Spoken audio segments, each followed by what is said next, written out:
Welcome to the Final Frontier, a Treksphere podcast.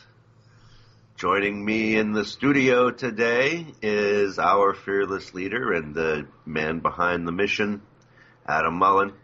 Well, hello, it is I. And I am Bill Allen, a.k.a. the guy in the red shirt, and we are here. It's a new year. It's a new us. We're moseying right along.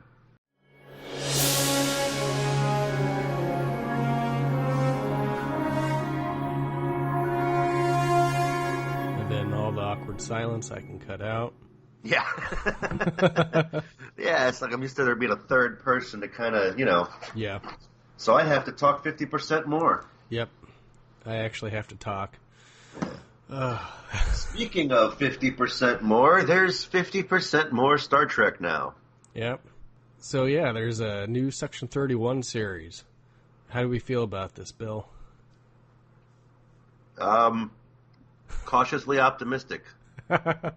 Why is that? Well, in part, I like it because there's nothing that annoys me more than the fans who sit there, this isn't real Star Trek because it's too dark. Mm-hmm. Oh, you think Discovery is dark? Here's the show about Starfleet's Black Ops team. Let's show you what dark really looks like. The star of the show is the genocidal tyrant dictator empress from the Mirror Universe. You thought Discovery was too dark to be Star Trek? Let's show you what dark looks like. Well, the other day, one of the showrunners, she responded to a fan on Twitter who had shared an alarmist article with her, saying, that the new series would forego that optimism and just be totally dark. And the showrunner, she said, no, that's not that at all. It would still have those ideals that what Star Trek holds true, and I think that was comforting to know, because even though it's it's Section 31, it's going to be probably pretty dark. It's still going to have that bright future. Yeah, I mean, there's a couple of different ways they could go with it. Frankly, it's real easy to be optimistic and have everybody be smiling and sunny when things are going fine and you're cruising around in a luxury liner. But,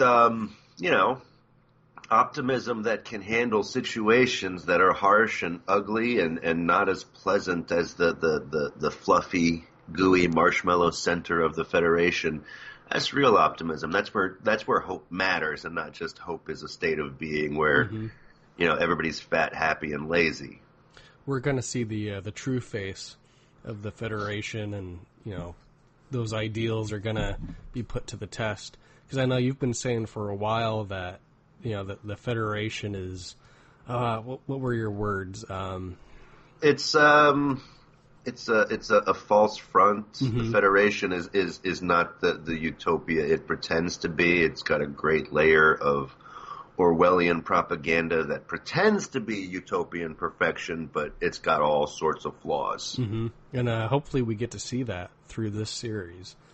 That would be really cool, because that's not something that gets touched on a lot, except for when we had discussed Star Trek Beyond. Right. And the other thing I'm hoping is, this is a good chance to do an actual proper character redemption arc. Don't get me wrong, I like Discovery, but one of the things I felt was kind of a letdown, kind of a forgotten element as the show went on. Early on, they talked about it was going to be a redemption arc for Burnham, where she goes from being a failed mutineer and eventually redeems herself and becomes a hero of the Federation. And they kind of dropped the ball on that, and it felt like the ending to Star Trek 4, where they're all like, hey, Captain Kirk, you committed about a dozen serious felonies, a couple of high crimes bordering on treason. You sabotaged a Federation starship. You almost started us with a war with the Klingons. But since you saved the planet, we're going to give you a new starship. Have a nice day. Bye. Yeah. And the only difference is Discovery had 15 episodes to make it matter. Whereas Star Trek 4, feature-length film, they had, what's the runtime? I know it's probably less than 2 hours, right? So, yeah. Because I love Star Trek 4 so much, whenever it gets to that, I give it a pass for whatever reason. Because I guess the whole idea of time traveling to save whales from this alien probe is so, it's it's so crazy that it's just kind of it's not a joke, but I don't know, it's humorous. So yeah. I let it slide. Whereas this was, pretty serious stuff, and yeah, I think they could have done a better job, along with ending the war with the Klingons. It was very quick. I know my girlfriend had been watching it with me, and that's what her beef with the show was, that it felt like it wrapped up way too quickly in just a few minutes after all of that buildup. Yeah, ideal situation to have a cliffhanger ending where, oh, wow, the Federation is doomed, and then Season 2 is the Federation coming back from the brink and defeating the Klingons. And that would have pushed the current storyline back to Season 3, but, Mm-hmm. Yeah, which I totally understand, wanting to move on and, do something new, which is fine. It's good that they're onto something new. The tone is different. But yeah, it was kind of a little too quick. And that's probably because of the mirror universe stuff, which I still really liked seeing that. It was really great. But I did enjoy. I will say it's. I liked the mirror universe stuff here better than I liked the stuff they did on Deep Space Nine. Enterprise. Oh, Enterprise. It kind of falls in the middle of Deep Space Nine. Some of Deep Space Nine's mirror episodes shouldn't have been done at all, ever. But some of them were actually really good and really well done. Yeah. And the mirror stuff they did for Discovery falls in between those two. The Enterprise episodes, the Enterprise mirror episodes were just, I don't know.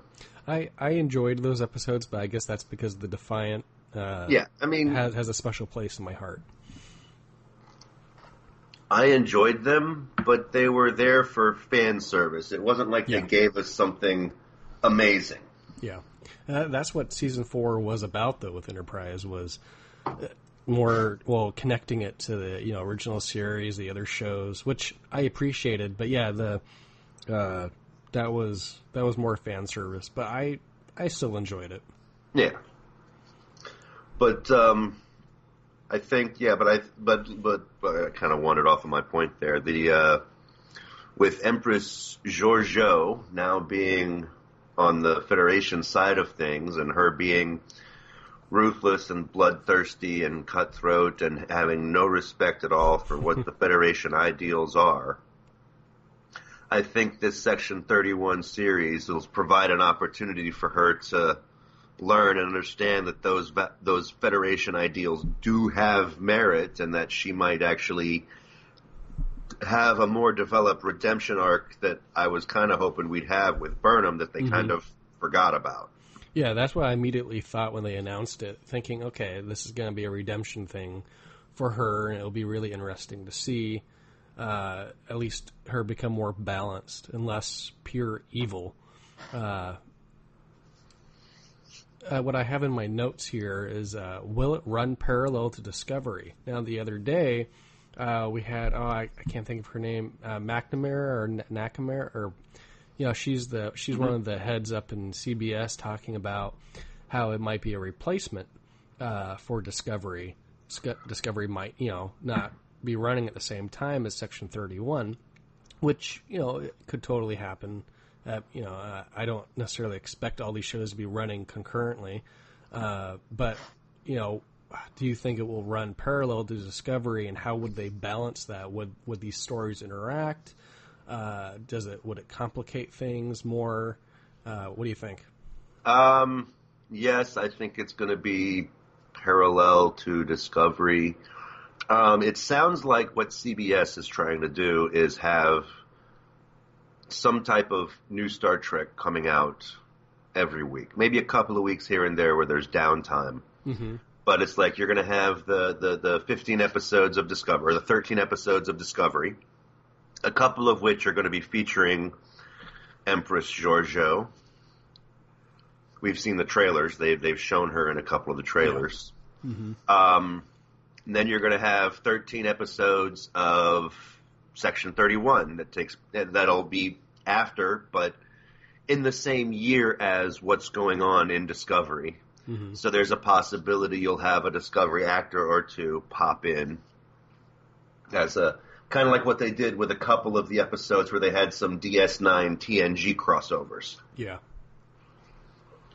And then after their 13 episodes, you'll get 13 episodes of Captain Picard and the end of the Federation. And then 13 episodes of Lower Decks, the animated adventures. Mm-hmm.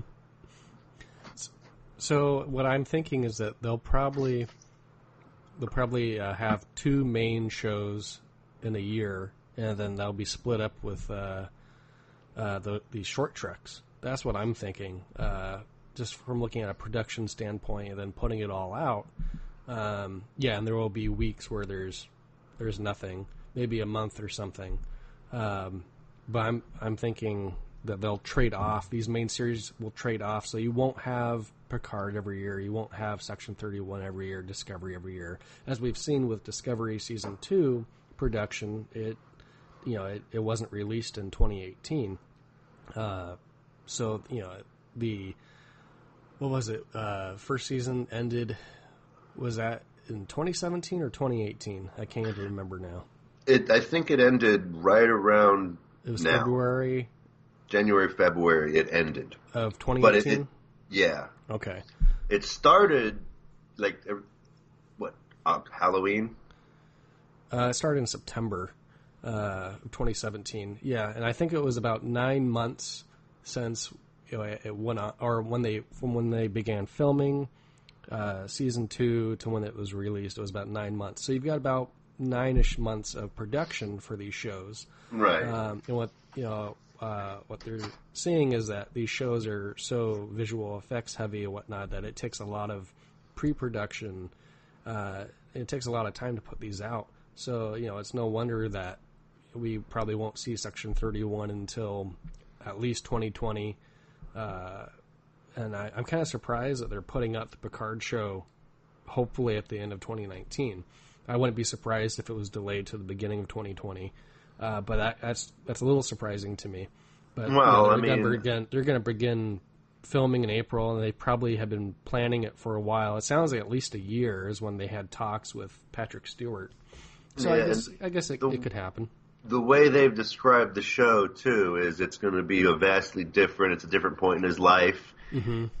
I mean, it's been 20-something years. He's retired. He's not in Starfleet anymore, which means you probably don't need as many FX shots featuring epic space footage. It's going to be him in his little isolated home dealing with whatever he's dealing with before he goes out in the world. It's not like they need grand sweeping vistas or convoluted sets for his show. His is going to be all... close-ups on his face so you can see him act. Mm-hmm. So I guess that's a good segue, talking about the Picard series. That recently Alex Kurtzman was talking about the Kelvin timeline influence and the destruction of Romulus and how that will have a profound effect on Picard, with the Romulan Star Empire being no more. Right. Which I think that's really cool, because how could you not have that come into play? I mean, I know a lot of people don't like those movies or probably don't want to watch the show now that they know that. But what people need to understand is that it's still in the prime timeline. It's not going to be JJ Trek. It's just that this big event has changed a lot of stuff. And I think that's good. I think the destruction of Romulus presented these endless possibilities of storytelling. It shook things up. And so I think that's good. And I think we're actually lucky that it's Alex Kurtzman doing this, because since he co-wrote that first reboot movie, and so he knows it really well. Have you read the Countdown comics that led into the 2009 movie? I've seen snippets of them. Okay. I haven't read the actual series yet. So is it okay if I give spoilers? Yeah, it's been about 7 years now. I think spoiler. Yeah, it's been actually like 10 years now because that Yeah, movie came out in 2009. Yeah. Well, I mean, the Countdown comics came out after the movie, so they were They 2010. Oh, okay. I know I read them when they came out, but Yeah. so Either way, yeah, we're past the spoiler blackout limitations, so Yeah. you're good to go. So it deals with Nero and Spock, leading up to the supernova, but we also get Picard and Captain Data of the Enterprise E, and Picard's an ambassador to Vulcan, and so and Alex Kurtzman, I believe, co-wrote that too. So I'm thinking that will become canon, so to speak. He'll have been an ambassador. Maybe even if we don't see Data, I think maybe they don't even need to mention it, but I think that'll become solidified, and I think that'll be really cool. Right. Now, I remember back when these movies first came out, J.J. Abrams had a plan. He wanted to do the ultimate multimedia thing. He wanted to have his films along with a comic book series that was canon and tied in with the films specifically, along with a series of webisodes that would just be like little 15-minute shorts online that would also tie in canonically. I didn't know about that. And a TV series. Oh, yeah, it sounded like an animated show. I think he probably wanted that and an animated show. But, I mean, he had this plan to do this huge, massive, over-the-top, we're going to be TV, movies, comics, and it's all going to tie together in one big, epic tapestry. And Paramount was like, yeah, no, we're not doing that. That's insane and stupid, and it won't work. And then a couple of years later, Marvel comes out with Agents of S.H.I.E.L.D., which almost does it, but then backs away from it because even they realized it was really convoluted and complicated. So you end up with Agents of S.H.I.E.L.D. being connected to, quote-unquote, the films, but just so far removed that there was no overlap. Yeah. And the same thing with the Netflix Marvel series. They're in the same universe. There were a handful of mentions about events, and then after that, they're their own thing, and there's no crosstalk or overlap or intertwining. So even Marvel, across a multimedia platform with one cinematic universe, doesn't get all of its pieces to sync up perfectly. So I think it's possible to say, I mean, since Marvel/Disney threw billions at the project and they didn't fully integrate everything, it's safe to say that, the suits at Paramount CBS made the right call in telling JJ, no, don't do it. I mean, I would have loved to have seen it. It would have been epic and amazing, and maybe they could have pulled it off. But Marvel didn't quite pull it off, and they had a lot more resources to start with, so that might have been the right call, and it pains me to say that, because I would have loved to have seen that. Yeah, it would have been really great. Paramount CBS, that's a little bit different because, the rights are split between the films and the TV shows and the merchandise and whatnot. So, yeah, it's a little bit different. It's more complicated. So if Disney Marvel can't do it, then, Star Trek probably can't do it as of right now anyway. But yeah, that would have been really great to see. But now we're kind of getting that. And the other day at the New York premiere of Discovery, he was asked, Alex Kurtzman was asked, will we see more of those elements, from the movies?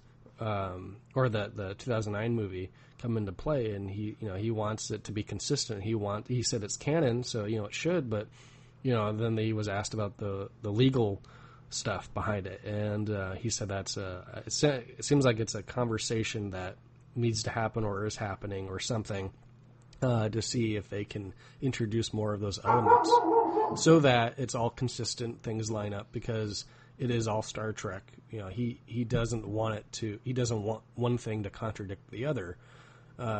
Cue the people that will then whine about Discovery. But yeah.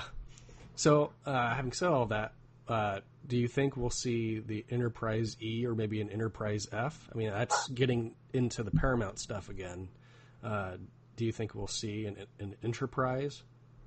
I think we may see an F because it's about time for a redesign. And if this is 20 years after, I mean, when was the last Next Generation movie? That's been 20 years. Yeah, so that was in 2002. So in Star Trek time, that was 2379.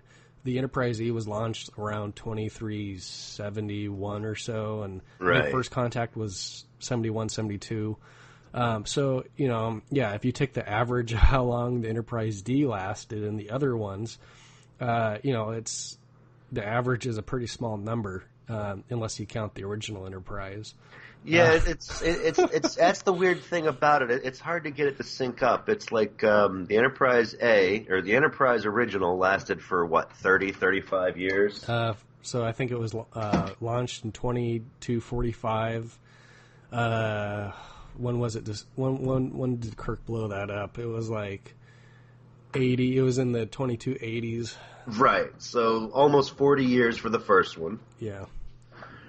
And well, let's call it 30 years for the classic, and then it got the refit, and that survived another 10 years. Actually, I actually last year I took notes on this, and I tried to estimate how long each Enterprise lasted. I have to go through my notes here and see if I can find it. Okay, so yeah, the Enterprise was launched in 45, destroyed in 85. That was 40 years. Enterprise A was 7 years. It launched in 86, decommissioned in 93. And then the B and the C were kind of guesses. The D lasted for 8 years. So yeah, it's right. Yeah, they're pretty small numbers.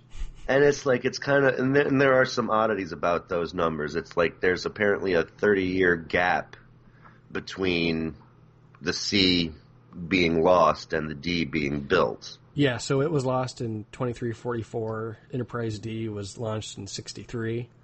Okay. So what is that, 19 years? 19 years, yeah. That's still a large gap. And that gap seems a little small considering we see Sela later on, and she doesn't seem to be, but she seems closer to 30 than she does to 22. Mm-hmm. But, there's a big gap between the NX-01 and the original Enterprise, but you know, you could chalk that up to, it wasn't the Federation, et cetera, et cetera. And also the show didn't exist, just from that perspective. But yeah, that was decommissioned in 2161. So yeah, that's almost, 100 years. That's like 80 some years, right? So yeah. Yeah. So you're saying Enterprise F? I think that would be cool to see. At the very least, mention it. Right. That would make everyone nerd out. Will we see Q? I want to see Q. I think we may at some point see Q. I think it would be cool to see him at the very end of the first season. Because I want to see a continuing game between him and Picard, from the pilot episode Encounter at Farpoint to the very end of All Good Things, when Q comes back and says, the trial never ends. The trial never ends. I want to see that come back, and I want to see this as the central point to this Picard series, and what lies in store for Picard, like his destiny, which there is a trademark name called Star Trek Destiny. And I think that would be fitting. Yeah. I'd just like to see Picard bat crap crazy. That's what I'm hoping for. Well, I think we might get some of the, in All Good Things, how he was suffering from... Barzan syndrome or something. It was something, where he's... I think he's going crazy.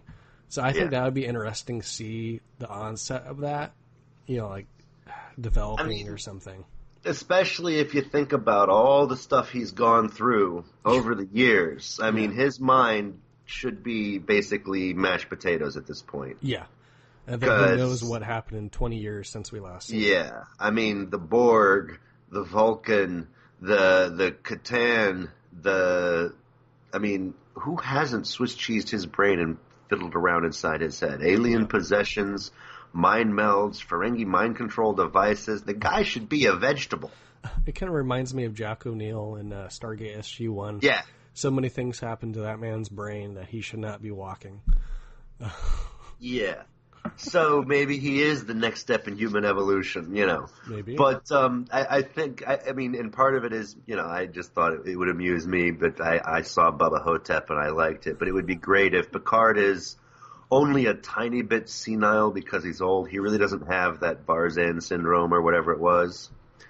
But because of his past and because he's old and a little bit forgetful and senile, when he starts ranting and raving about a mysterious alien threat that only he can see, everyone just dismisses him as crazy, even though he's telling the truth.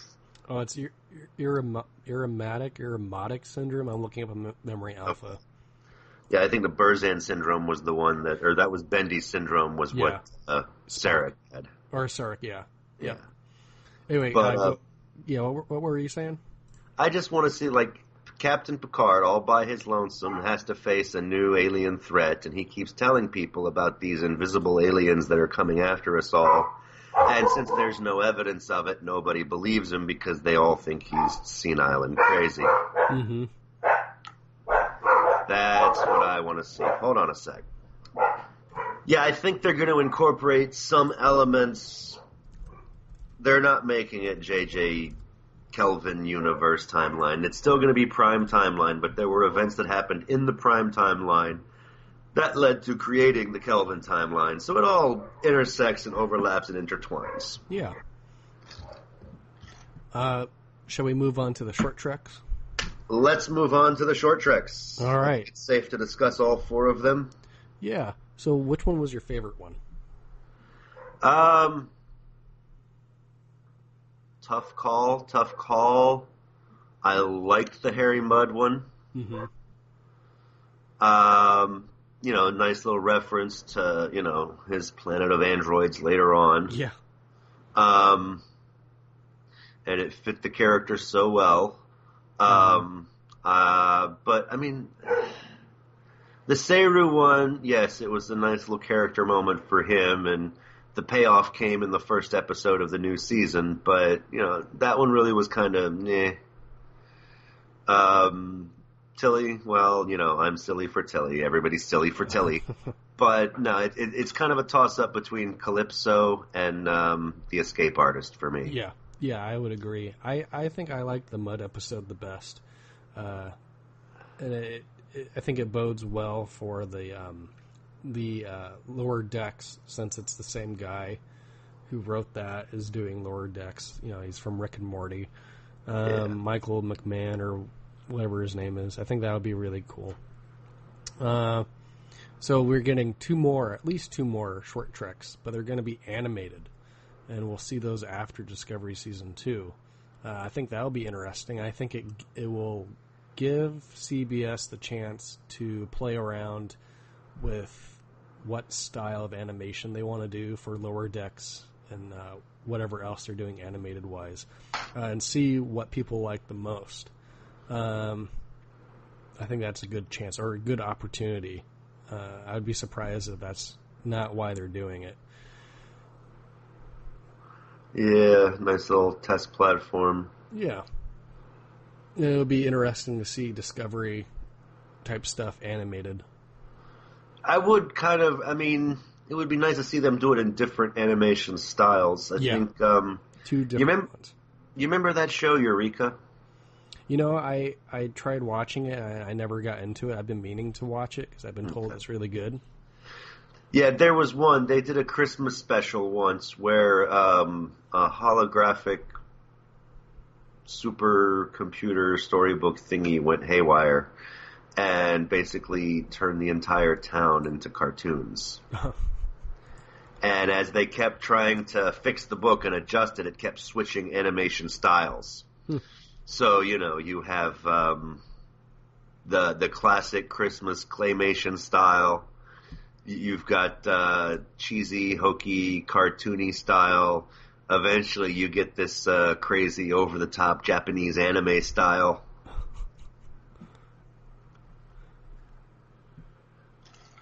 And they're trying to fix this so the whole town isn't destroyed by the cartoon characters. It was a goofy episode that fit the storyline, but they played with different animation styles, and some of them it was an interesting take on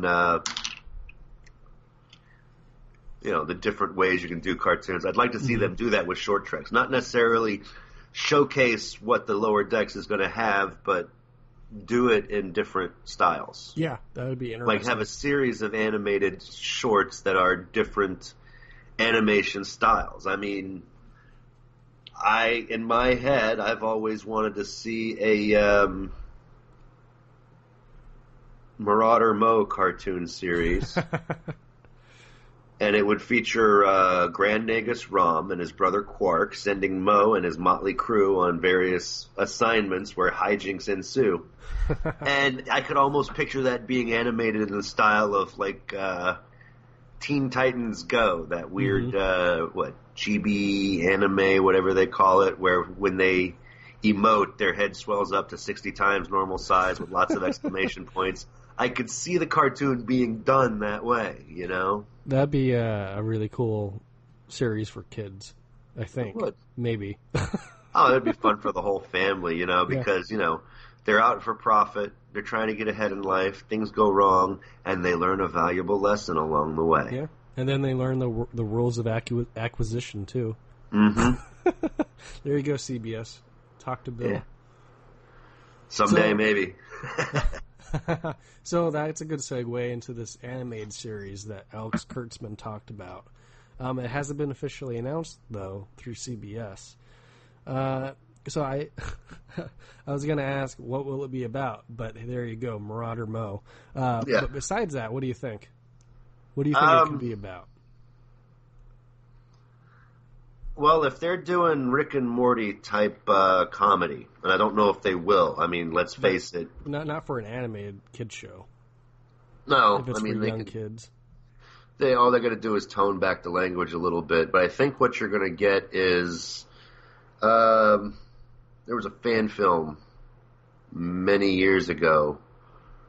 2 red shirts beamed down to a planet. One of them's young and bright-eyed and optimistic, and the other's a jaded old cynic. Is this a joke? This sounds like a bad joke. No, but it was a very humorous. It was a very humorous fan film. They're on the planet, and it's like, boy, I'm so glad we're serving under Captain Kirk. Yeah, right. Okay, Nielsen, just shut up, keep your phaser set to kill, and shoot anything that moves. But landing party procedures say we keep them to stun. Look, you're wearing a red shirt, right? You want to get off this planet? Your phaser's set to kill. You try to stun something, it doesn't get stunned, you die. That's how it works out here, okay? If you see something strange, don't go towards it. Run and start shooting. And the whole time, it's these 2 guys just back and forth, and the guy's like, you know, I could have been a doctor like my mom wanted. Then I'd be in a blue shirt and I'd be safe. But no, I just had to be security. Had to be the tough guy. Now here I am. Looking for some strange energy creature we know nothing about, and I'm gonna die. Sort of also the inspiration for Guy Fleegman from Galaxy Quest. So are you saying that this animated series for kids would be more like that type of stuff?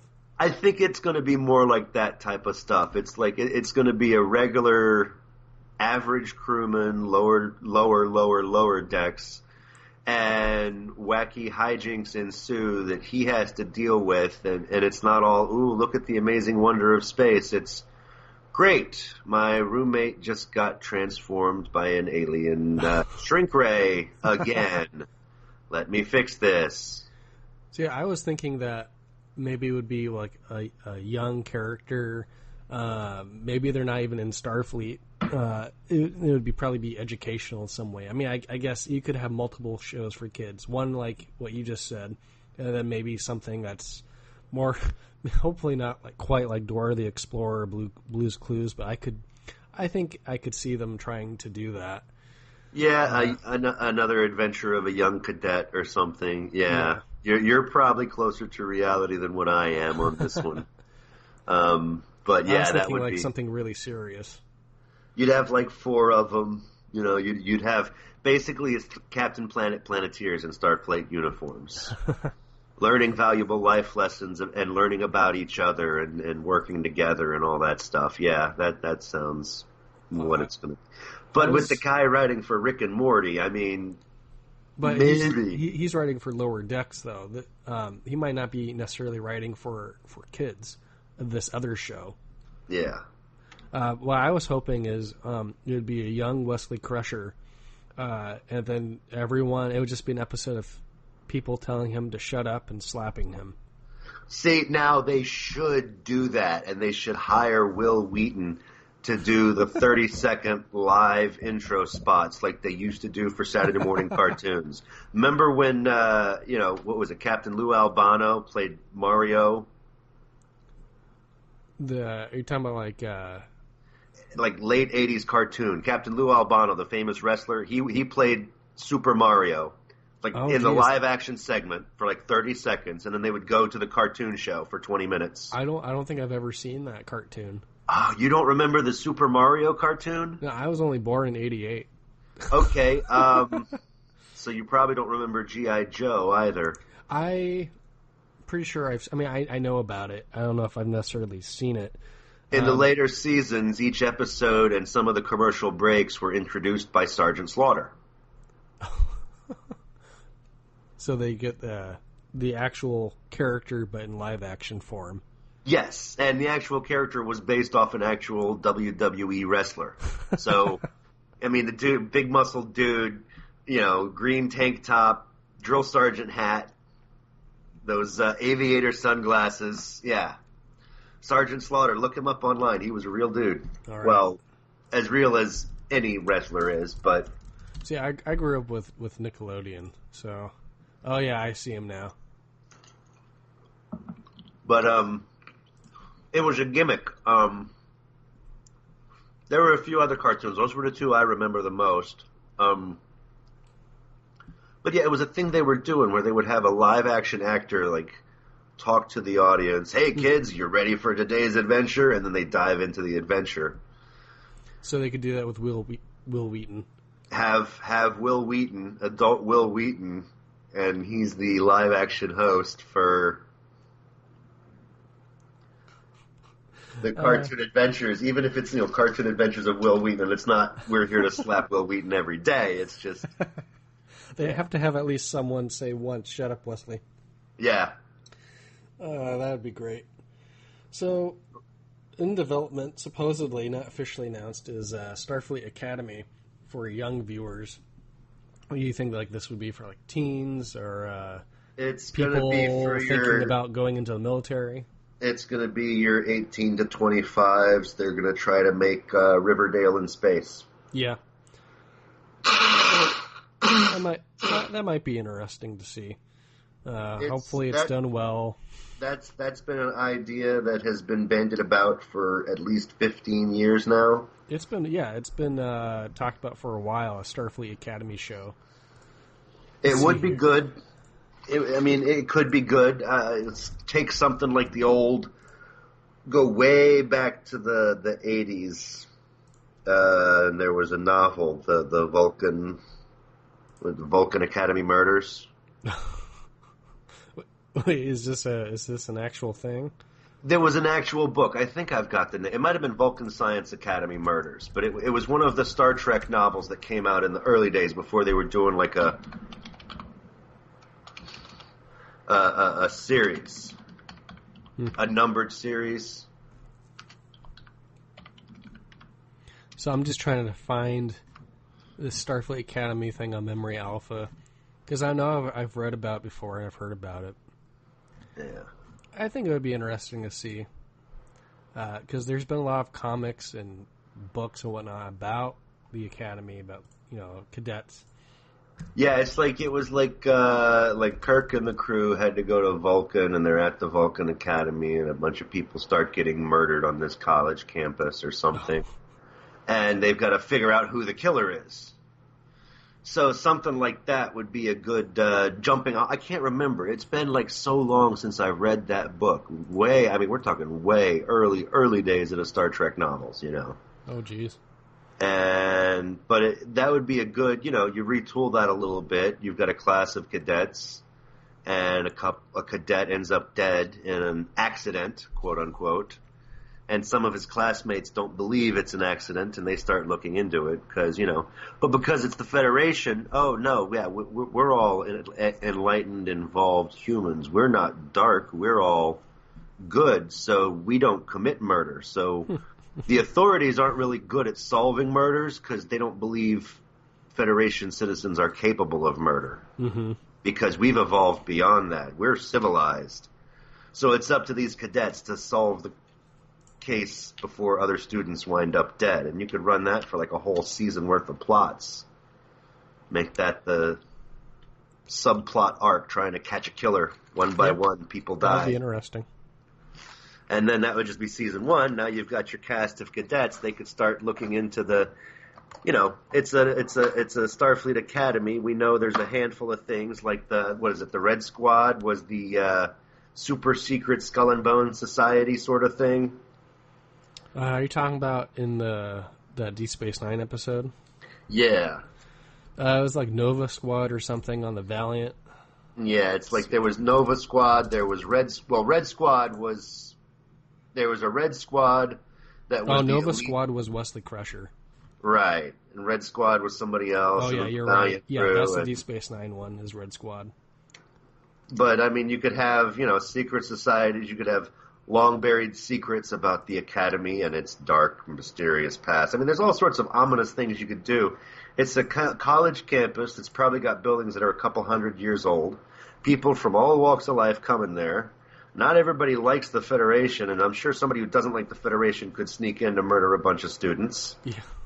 There's potential for appeal to everybody kind of action in the show, but yeah, mostly it would be about, forming those early relationships as you're leaving college and entering the real world, or still in college or whatever, Yeah. CBS, you gotta talk to Bill. It's a show. Oh, they like I say, this has been in their file cabinet for like 15 years, so I'm sure they've already gotten better ideas than I'm suggesting. It's like the other ideas they toss out there. Everybody keeps saying some kind of anthology series where it's just like random episodes that 1 week it's this, 1 week it's that. I don't see that happening. Because of the production value, it would be too high to create completely new stuff. Even for one season of something and then another season, like that's supposedly what Brian Fuller wanted, and CBS was like, laugh out loud, no. Yeah, I mean, if you could do it, if you could do it real simply, where you're not relying on futuristic sets and you're just filming some dude out in the woods, like he's a retired Starfleet officer, so you'll need to build a microwave and make it look like a replicator, and then it's a log cabin, and all you gotta do is find a log cabin, stick your little fake replicator in it, and boom, that's your set. So I think that's what these short treks evolved from, is that idea of having there be something different every season or even every episode. I think that's what that evolved from. And these short treks, even though it's all Discovery related, they're still, each one is really different from the other. And they've done so well with them too. I mean, I've enjoyed them. Yeah. So that's, yeah. And but they're still kind of limited as to how far away they can go, because they're relying on the pre-existing sets and costumes and whatnot. So what kind of what other shows would we want to see? Is there like, I don't know, another 24th century show? Maybe it's set in the early 24th century. Maybe there's eventually a Picard spinoff show. Maybe something further into the future. What do you think? Or maybe something around Enterprise era time. If they went further into the future, you hit some of the same snags. So I was going to be like, well, that's by the time they've got time travel, so we can go to any era. But then you're right back with the same problem you have with an anthology show. Yeah. I wouldn't mind seeing, and I cringe to say this because honestly I will probably hate it and they will screw it up and they will just do everything wrong with it. There were a lot of loose plot threads that were never followed up and never investigated. The whale probe. Mm-hmm. Where did it come from? Where did it go? Things like that. The conspiracy bugs. They sent a beacon to the other side of the galaxy. Was that the Gamma Quadrant? Was that the Delta Quadrant? We never heard of those guys again, even though they were warned and they should have been going after somebody. Where were they, There's like a dozen ancient dead civilizations out there. How did they die? Who's looking into that? There are a lot of interesting things they could do, but I worry about it because you're going to end up with people who are all like, oh, yeah, let's do a follow-up to this story. And, oh, by the way, yeah, V'ger was made by the Borg, where they're going to take some of the old stuff and try to combine it and make it fit into TNG and make the universe smaller instead of making it bigger. Mm-hmm. I don't know if they necessarily need to follow up on, say, the whale probe or whatever they're called from the episode Conspiracy. You said the conspiracy bugs. There's books that talk about V'ger with the Borg and the whale probe and all this. They follow up in those continuation of these different shows. I used to read those books. I haven't read them in a while. I'm not caught up. But yeah, they used to incorporate all that stuff and give explanations. And I still enjoy them. I thought it was cool to see what they came up with. But do we need explanations? Not necessarily. Yeah, no. I mean, I wouldn't mind explanations just in some cases if they're like, oh, it's a whole new section of the galaxy we've never explored. Yeah. I wouldn't mind seeing a show exploring the Beta Quadrant. Mm-hmm. That's everything that's behind the Romulans and the Klingons. We've never seen that. But now that we're generally at peace, we could go that way. And we know that at some point the Romulans had a problem with somebody on the other side of their empire because they retreated from the edge of Federation space for several decades. Mm-hmm. And then they came back in time for TNG. So who were they up against? What's on the other side out there? You've got a whole Beta Quadrant that could be explored. Well, we know that the Tomed incident sometime in the early 24th century is what made the Romulans recede, close their borders again. But we don't necessarily have an explanation unless you read the Lost Era book series. That fill in the gaps of the Enterprise C, Enterprise B, the Tomed incident, and whatnot. Right. Yeah. So what I would like to see, and this is stemming off of discussing Season 2 premiere of Discovery, is I really want to see a Pike spinoff series with the Enterprise. Is it needed? Not necessarily, but I think Anson Mount is going to do such a good job. He's going to be really popular. I think it warrants seeing him in action. We haven't seen the new Spock besides the trailers and then a voiceover in the premiere, but I would really like to see what the time between what we're seeing in Discovery and then what leads up to him leaving the Enterprise and Kirk taking over. Yeah. I could see a Captain Pike series working, or maybe just a couple more crossovers here and there over the next few years. I don't know if I'd want a full series, just a mini series, because the problem with doing a full series is, right now they've got wiggle room, and I know they've got some kind of 10-year master plan to make all the differences they've made slowly but surely turn around and sync up with TOS so that, it's all Prime, it'll all look like Prime by the end and everything's going to fit. Mm. And they're doing it in bits and pieces over a 10-year run. I get that. But since you're on a different ship and it's dealing with different stories that we haven't seen, it helps. It gives you some wiggle room. Sneeze, excuse me. Almost a sneeze. Almost a sneeze.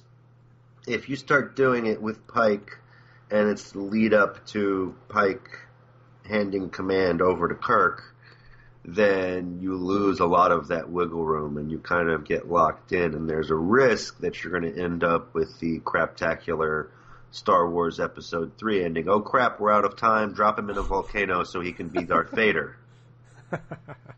You know, it's like that's the one thing that would worry me about doing a Pike series. Mm-hmm. Yeah, I could see doing a limited run. I honestly would want to see how long the show could go, and see if we can get up to that Kirk era. Because I really want to know more and see more of Pike. Because he's been so untouched, except for the reboot movies with Bruce Greenwood. Yeah, and I really liked his take, and Anson Mount's take is going to be completely different, and I think that's really cool. And I really like him, so I don't know, I'd be game for it. But again, that gets us another series that, like Section 31, that's around the time of Discovery, and do we need more of that?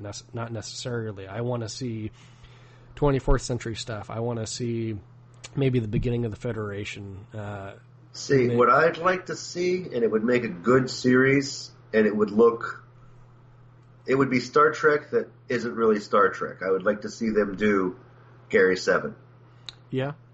That almost happened. Set it right now, so that you can just walk around and film on location in Detroit or Chicago, or it'll save on your production costs immensely because you don't have to build elaborate alien sets.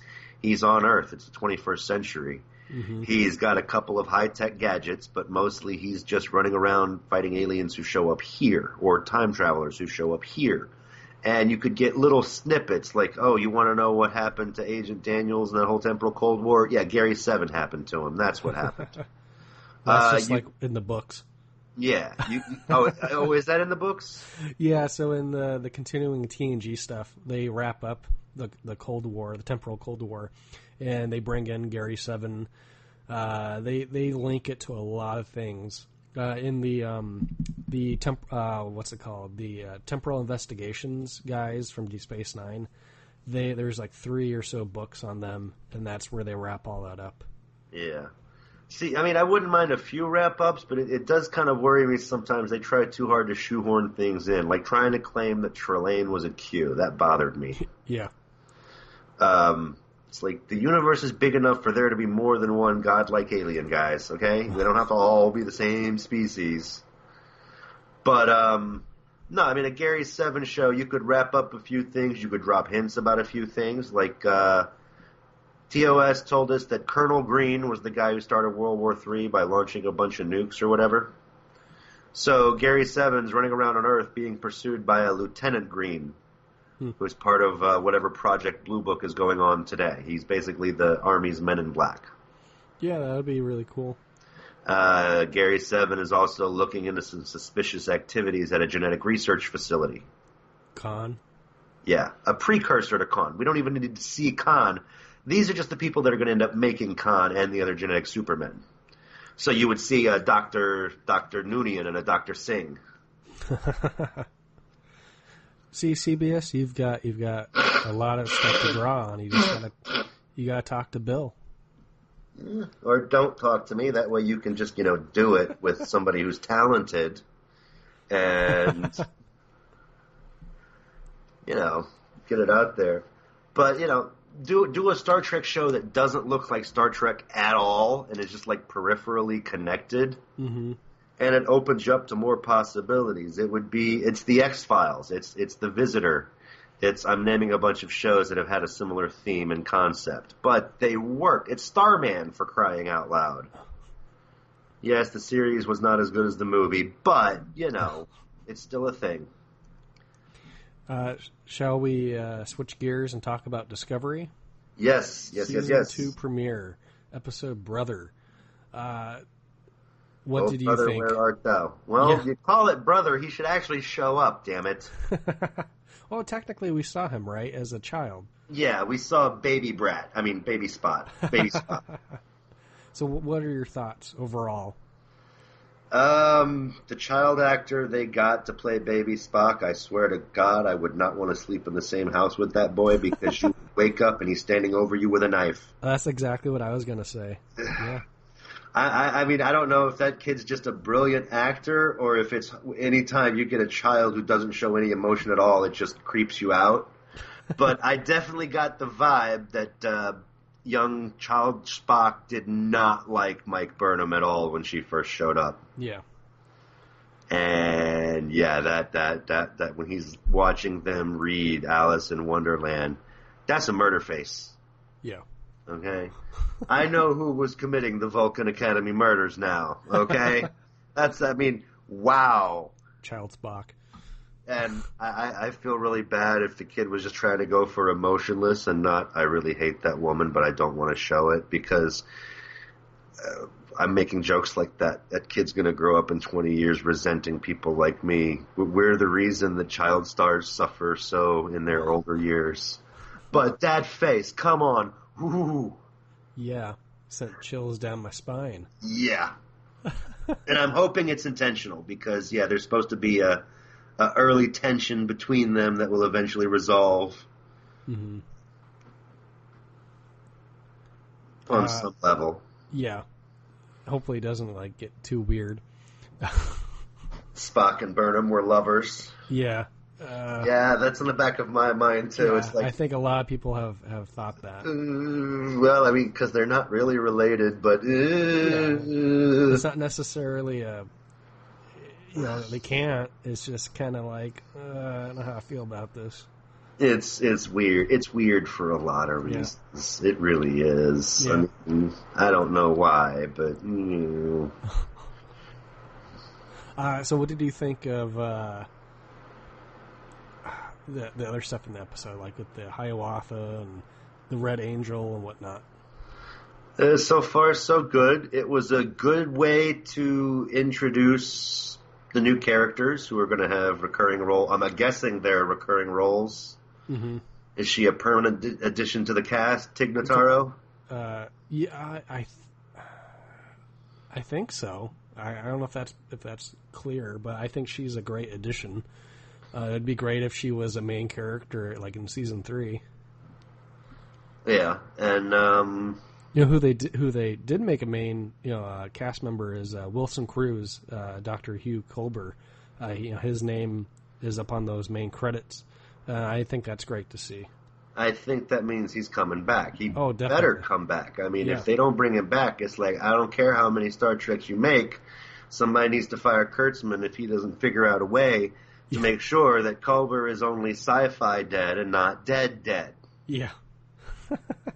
I mean, I'm sorry. That's just how I feel about it. Mm-hmm. I was kind of disappointed we didn't get to see number 1 on the Enterprise, but I think it'll be really great when we do get to see her. I love seeing the Enterprise in general, and I liked seeing the interior, how they updated it, but they made it look an updated retro, if that's a proper term for it. Yeah, they hit enough of the classic notes. Yeah, while introducing the more modern stuff. Yeah, contemporary effects. Yeah, and it's interesting that Commander Nan, when she, Pike, and Connolly come aboard, she says, this is where Starfleet's putting their pennies. Saying, Discovery is so new and nice looking. Compared to the older Enterprise. I mean, at that time, it's 12 years old. Yeah. And then they also have new uniforms.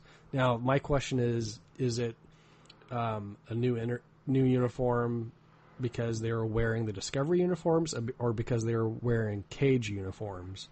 That's my question. He was referring to the 3-colored uniforms that they beamed on with. Those are the new uniforms. Yeah, but are they a new version of the cage uniforms? Or are they completely new, like this is Starfleet introducing the color variation? I believe it's supposed to be Starfleet introducing the color variation and the classic TOS uniform, because the thing to remember about the cage is they didn't do the 3-color pattern. You had yellow tunics and gray tunics. Oh, yeah, that's true. And everybody was wearing the gray jacket. Yeah. Okay. And So prior even the to this first episode, couple of episodes of, well, the first couple, I don't know what order they were aired in, but the first couple of episodes of Star Where Trek the were the Man Has same Gone thing. Before, yeah. They had that weird two-tone bland color scheme. It wasn't until like 2 or 3 episodes in they went to the 3-color pattern, and that was the classic look. Mm-hmm. So I wonder. It'd be cool if we had seen some of the Cage stuff, and then maybe make a switch. I don't know. I still like those new uniforms. I think they look really great. They do. So is there anything you did not like about this premiere? Trying to think. I mean, yeah. I mean, there were. It's like you call it brother, and there's no Spock. Come on, where's Spock? That's the mystery. Yeah.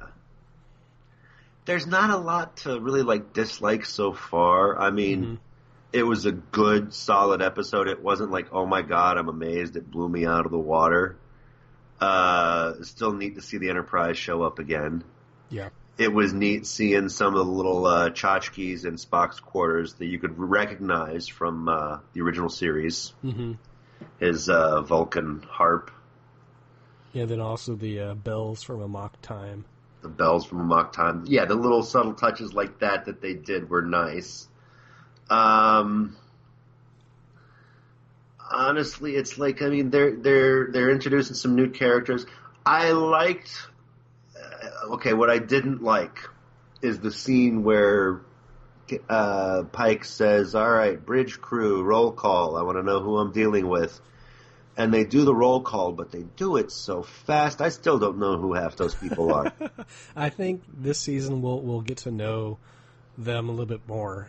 I mean, I know we will, and it would be nice if they would just let that kind of flow organically over the course of the show. I mean, it was nice of them to try to put a name to all these people, because people are tired of saying, "Oh yeah, the chick with the shaved head and the 7 of 9 thing on her head, and the robot chick that looks like Scorpio from Farscape," you know. Yeah. And what was it? Baby Daft Punk. I didn't see Baby Daft Punk this time around.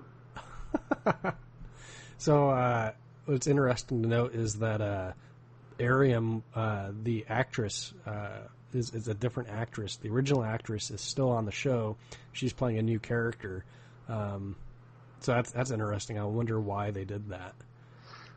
I'm hoping it's not for more body swapping hijinks like they did with Ash and Vok. No, I highly doubt that. Maybe it was related to the makeup or something. Maybe she was like allergic. Having a reaction to it. That's possible. Yeah. But it's still cool that she's on the show, just as a different character. So overall, I really liked the episode. I thought it was, I think it's going to be a stronger season than the last one. I mean, already I like it. I like season 1, but I think overall this is lighter. It does feel more Star Trek-ish to me. It took them 3 episodes into season 1 to show us what the show is about. So I'm waiting for 3 episodes to make a judgment call. That's because it is. Smart. It's like this was a nice intro setup. It almost feels like, you're starting over again. Yeah. Enough references to the old stuff. It's nice to see. I mean, I don't know if it's nice to see. It's like Burnham didn't learn her lesson about respecting the captain. She's going to be It's like everything Pike says, she's calling him on it. Yeah, so they're going to butt heads. Yeah, they're going to butt heads a few times. I mean, go ahead. I liked the scene where Pike lost his temper because it gives us a little bit of what we saw of him. I mean, he's not a laid back, easy, peaceful guy. I will reach through this glass and I will squeeze your giant brainy head. Yeah. He had that temper in the cage, and he had darkness to him without being, I'm from the mirror universe, that's why I'm dark. It's like, I think it's going to be good to see him yelling at his crew because they're making him angry. And at the same time, he can he's a great leader, and he will command their respect. Right. I don't expect it to be right away because there needs to be that development. that tug of war going on. Yeah, but I mean, even though I made fun of it earlier, they need to just honestly give him a Captain Kirk moment where we don't really like you, but we were all going to die, and then you saved us at the last minute because you're awesome. So we like you now. Let's move on from this. Give him his, you saved the planet, so we're not sending you to jail moment. Mm-hmm. So what I don't understand is why did he give command back to Saru after he said my mission's complete or whatever, but he's still staying on board. Are they co-captain? Being co-captain. What's going on there? From the way they made it sound, and I mean, it's possible 2 or 3 episodes in they will officially see. Pike is the captain of the Enterprise. Enterprise is the flagship. Mm-hmm. So once the flagship is up and running, or the special mission that they need Discovery for is finished, Pike's going to leave. He's not going to be the permanent replacement captain. Yeah. And so Pike is also trying not to ruffle feathers by knocking Saru back down. It's like, okay, now you're not in charge. Now you're in charge. Now you're not in charge. Now you're in charge. So yeah, I think it's what it is Pike is the operational commander for the specific Red Angel missions. But okay. Saru is still acting captain of the ship. Okay. That's what I kind of thought was going on. That's the conclusion I kind of came to. But it would be interesting to see if they butt heads. It would be nice if they butted heads. It'll give Saru a chance to grow as a character and get past his meek, timid, I am prey mindset. And I think he will. At least once they're going to butt heads, and he's going to call him on it. Yeah. And then they're going to actually hash things out, and Pike will be in command. But, yeah. I hope so anyway. So, yeah, I look forward to seeing where this season goes. I think it will get a 3rd season. I think that will be announced, within a few episodes or so. I'm also really hoping that this does turn out to be a Cybok thing. Is there anything else you want to discuss, or shall we wrap it up? I think we've pretty much covered everything for our hour-long news roundup. I don't know what else is there. Let's see. The new shows are out. That's all I had on my agenda. The lawsuit is not looking well for the plaintiff. The defendant's sitting pretty because they're innocent. I haven't really kept up with that a whole lot. All right. Short version is, the dude sued them saying, here's a list of all the elements that were similar because they obviously stole from me. Mm-hmm. CBS's response was the classic My Cousin Vinny response. Everything that guy said was bullshit. Thank you.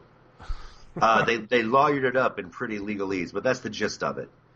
And now the judge has issued a statement back at the beginning of January or middle of January telling the plaintiffs, you've got 10 weeks to prove they saw your thing.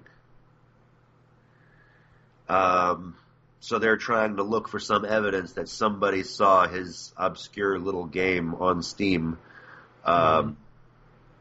before Discovery had finalized their story elements. But honestly, I mean, if you ever took the time to seriously look at and research this, you'll see that there really aren't any similarities. Or the similarities are because Star Trek and the Egyptian game guy both said, hey, tardigrades are cool, we're going to stick them in space.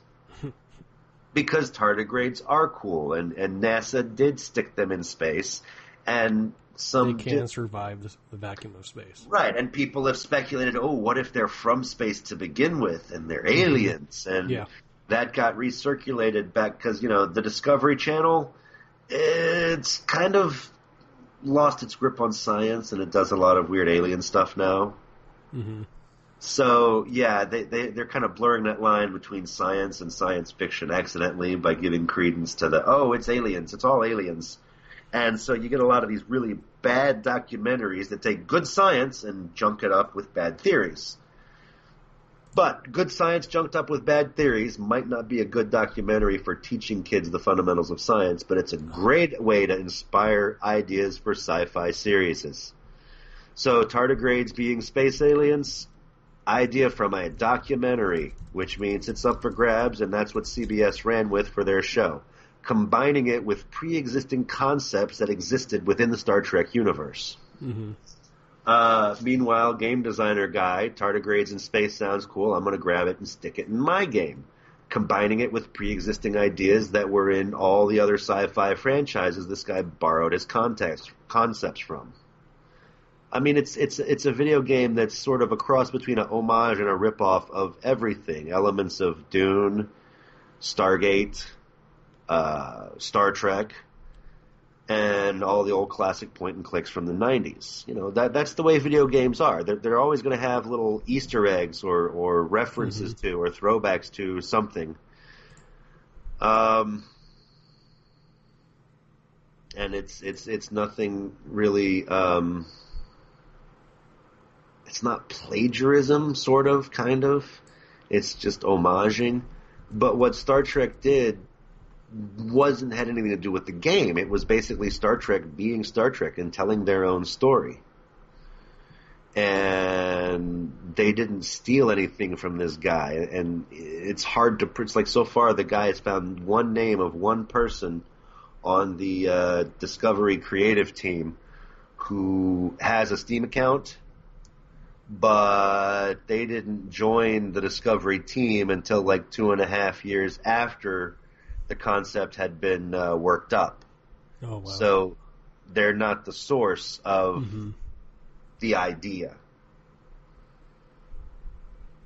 Yeah, it's like one of the writers that came in later after like 90% of the show had been finalized.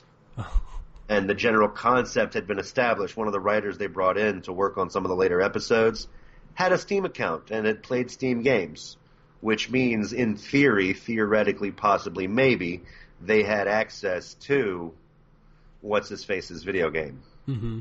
But the timeline still doesn't match up for Discovery's production and when this guy joined and all this other stuff. Okay. So basically, it's looking more and more like Star Trek is completely innocent, except to people who didn't actually look up any of the facts about the video game and they really hate the show and want to see Star Trek fail. Those people are convinced it's obviously plagiarism because they haven't really done any research. And right. I hate to be snarky and mean about that, but it's like, you know, guys, you gotta knock it off. Get over it. There's Orville out there. If you really hate Discovery that much, watch the Orville. Mm-hmm. But when you watch the Orville, talk about how great the Orville is. Don't use it as an excuse to talk about how horrible Discovery is, because you're not really helping the Orville, and people think you're an idiot. All right, well. Yeah, that's enough ranting from me. I like Discovery. I'm fairly certain this lawsuit is a farce that's going to be tossed out, and they're going to walk away scot-free. Yeah, and that's if we what got it sounds like. If we've got to cut all that out for whatever reason, that's fine too. I don't mind. I'll probably end up cutting it out. But that's just to keep you FYI'd up. Well, I did submit an article to James. Hopefully it'll get up on TrekSphere sometime soon. Oh yeah, I saw that. I saw the discussion about that on the group chat. Yeah. So hopefully it'll get put on the website soon. Mm-hmm.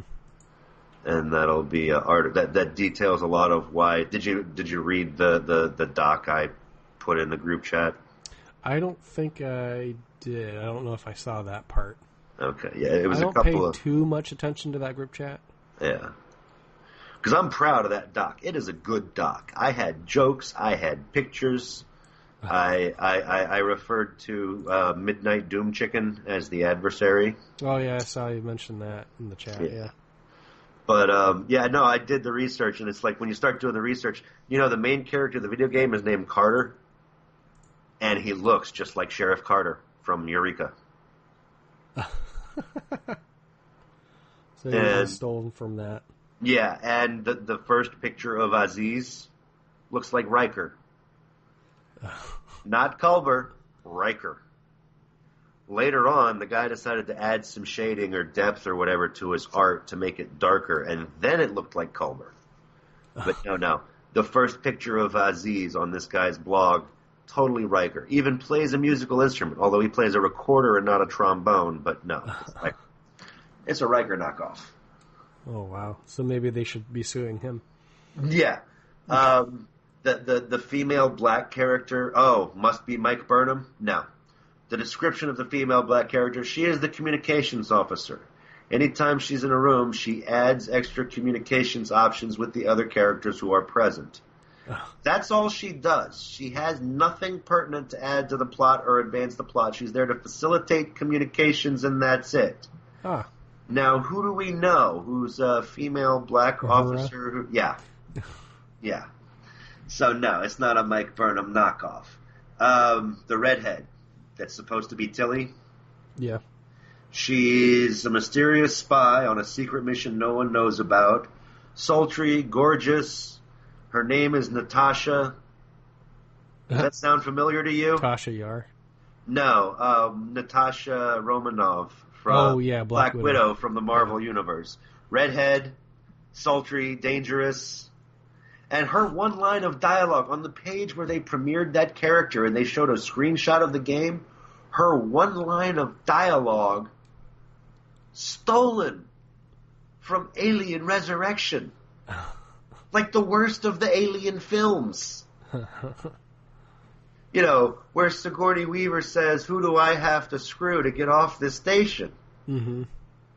Yeah, that was Natasha's line to introduce her character to the crowd of fans, like all 5 of them.